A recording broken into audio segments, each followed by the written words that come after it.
मेरा अफसाना चैनल पर आप सभी का स्वागत है। शेख चिल्ली की अम्मी और उसकी पत्नी फौजिया दोनों एक महीने के लिए कहीं जा रही थी, परंतु दोनों को ही शेख चिल्ली को घर में अकेले छोड़कर जाने की बात अखर रही थी। पिछली बार जब हमने तुम्हें सिर्फ एक दिन के लिए अकेले छोड़ा था तो तुमने घर को जलाकर लगभग राख कर दिया। फौजिया ने कहा, अगर हम तुम्हें पूरे महीने के लिए अकेले छोड़कर गए फिर तो अल्लाह ही मालिक है। बेगम, तुम बिना किसी बात के फिक्र करती हो।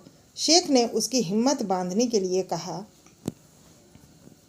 मैं अपनी और घर की देखभाल करने के लिए पूरी तरह सक्षम हूँ, परंतु तुम्हारी तसल्ली के लिए मैं तुम्हें बताना चाहता हूँ, तुम्हारी गैर मौजूदगी में मैं अपने पुराने दोस्त चचेरे भाई इरफान भाई से मिलने के लिए जाऊँगा। ठीक है। शेख की बीवी को अब कुछ शांति मिली। हमारे आने के एक दिन बाद तुम भी वापस आ जाना। शेख चिल्ली का चचेरा भाई इरफान पास के ही गांव में अपनी पत्नी और 2 बच्चों के साथ रहता था।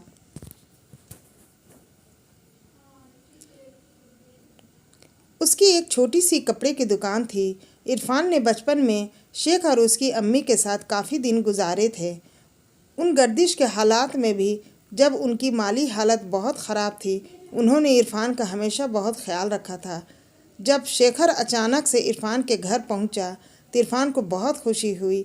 इरफान को अपने ऊपर लदे तमाम एहसानों को चुकाने का यह अच्छा मौका नज़र आया। शेख का पहला हफ्ता बड़े आराम से बीता, परंतु जब उसने जाने का कोई नाम नहीं लिया तो इरफान की पत्नी कुछ गुस्सा हुई। तुम्हारा भाई यहाँ और कितना दिन रहेगा? उसने अपने पति से पूछा। उसकी मर्जी, इरफान ने जवाब दिया। तुम क्यों फिक्र करती हो? वो पूरा दिन दुकान में मेरे साथ गुजारता है और फिर शाम को आकर रोज़ तुम्हारी और बच्चों की कुछ मदद करता है। वो सब ठीक है, बीवी ने रुखाई से कहा, पर देखो तो खाता कितना ज़्यादा है। उससे ने हमारा खर्च कितना अधिक बढ़ गया है। मेरे ऊपर उस परिवार का बहुत बड़ा कर्ज है और इस थोड़े से खर्च की मुझे कोई परवाह नहीं। इरफान ने कहा, देखो बेगम, कुछ कुछ दिन थोड़ा कम खाने और एक मेहमान को खिलाने से तुम कुछ ख़ास बिगड़ेगा नहीं। उसकी मोटी बीवी गुस्से में रोने लगी। तुमसे बात करने से क्या फ़ायदा? उससे नाक बिचकाते हुए कहा, अब मुझे हो गई, इसके बारे में कुछ सोचना होगा। कुछ दिनों के बाद एक दिन इरफान जब शेख के साथ घर वापस लौटा तो उन्होंने देखा कि उसकी बीवी और बच्चे किसी यात्रा के लिए तैयार थे। भाईजान, इरफान की बीवी ने शेख से कहा, मुझे अभी अभी अपने पिता के सख्त बीमार होने की खबर मिली है, इसलिए हमें आज रात को ही वहाँ जाना होगा। अल्लाह जल्दी ही आपके पिता को ठीक करे भाभी जी, शेख ने कहा।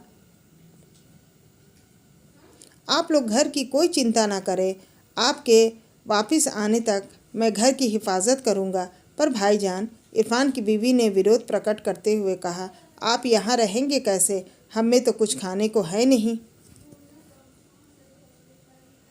खैरियत इसी में है कि आप वापस अपने घर लौट जाएं, तब मैं कल सुबह चला जाऊंगा। शेख ने कहा, मेरे घर में ताला पड़ा है, मुझे कल किस दोस्त के घर जाना है यह बात मैं आज रात को तय कर लूँगा। अगले दिन सुबह घर छोड़ने से पहले शेख ने घर की थोड़ी सफाई करने की सोची। बच्चों के पलंग के गद्दे के नीचे उसे एक छोटी चाबी दिखी। वह रसोई की अलमारी की चाबी थी। इरफान की बीवी ने उसे यहाँ छिपा कर रखा था। अलमारी में कई दिनों के लिए आटा और दाल रखा था। शेख ने सोचा, अब अम्मी और फौजिया के आने से पहले मुझे घर जाने की कोई ज़रूरत नहीं। यह सोचकर शेख अपने लिए खाना बनाने लगा। इस बीच जब इरफान को पता चला उसकी बीवी पिता की बीमारी की कहानी एकदम मनगढ़ंत थी तो वो अपनी बीवी पर बौखला उठा। 2 दिन बाद इरफान का पूरा परिवार जब घर लौटा तो शेख ने बड़ी गर्मजोशी से उनका स्वागत किया। कुछ दिन और बीत गए। शेख ने अभी भी जाने का कोई नाम नहीं लिया। इरफान की बीवी का लगातार पारा चढ़ रहा था। एक शाम को वह पलंग पर जा पड़ी और ज़ोर ज़ोर से कराहने लगी। हाय हाय, उसने अपने पति से कराहते हुए कहा, यह दर्द तो मुझे लेकर ही मरेगा। वो बिल्कुल उसी तरह का दर्द है जो भाईजान की अम्मी को होता था। उनसे कहो कि वो उसी हकीम के पास जाए जिन्होंने उनकी अम्मी को ठीक किया था, और मेरे लिए भी उस मर्ज़ की दवा लेकर आए। हाँ, उन्हें दवाई लेकर यहाँ आने की ज़रूरत नहीं, हम किसी को भेज कर दवा मंगवा लेंगे। कृपा करके भाईजान से जल्दी जाने को कहो। भाभी जी, मैं सुबह होते ही यहाँ से चला जाऊँगा, शेख ने उसे दिलासा दिलाते हुए कहा। रात के अंधेरे में मैं अपना रास्ता भूल सकता हूँ। इंशाअल्लाह आपकी तबीयत जल्दी ही दुरुस्त हो जाएगी। इरफान की बीवी सारी रात कराहती रही। उसकी कराहटों को सुनकर शेख को एक बुरा सपना आया।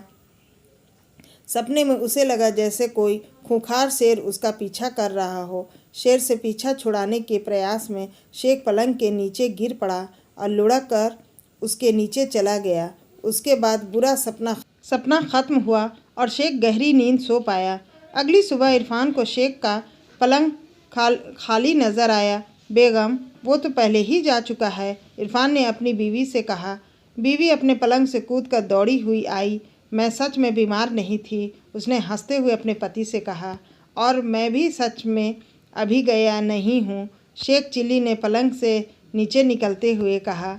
और वैसे भी अब भाभी जी की तबीयत ठीक हो गई है। तो दोस्तों, आपको ये हास्य कहानी कैसी लगी, दिल को गुदगुदा देने वाली, तो हमें कमेंट बॉक्स में ज़रूर बताइए। आप मेरे चैनल पर अगर नए हैं तो मेरे चैनल को सब्सक्राइब कर लीजिए, और कहानी पढ़ने और सुनने के लिए आप सभी का दिल से बहुत बहुत धन्यवाद।